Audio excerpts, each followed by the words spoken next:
آپ جانتے ہیں کہ حضرت آدم علیہ السلام نے اپنی اولاد کو کیا وصیتیں کیں؟ مشہور و معروف کتاب ریاض الزہرا میں تحریر کیا گیا ہے کہ حضرت آدم علیہ السلام نے اپنے فرزند شیش کو 5 نصیحتیں کیں اور حکم دیا کہ وہ اپنی اولاد کو یہ وصیتیں کریں۔ پہلی وصیت: دنیا پر بھروسہ اور اطمینان نہ رکھو کہ میں نے جنت پر اطمینان کیا اور بھروسہ رکھا تو خدا نے اس بھروسے کو بھی پسند نہ فرمایا اور مجھے وہاں سے نکال دیا۔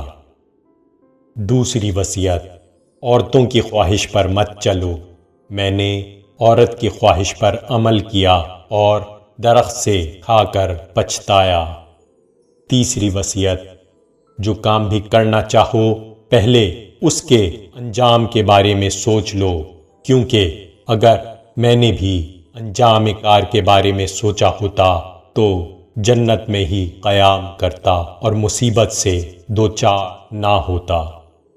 چوتھی وصیت: وہ کام مت کرو جس کے انجام دینے میں دل مطمئن نہیں ہو، کیونکہ میرا دل اس درخت سے کھانے کے موقع پر لرز رہا تھا، لیکن میں نے دھیان نہ دیا اور کھا لیا اور ندامت اٹھائی۔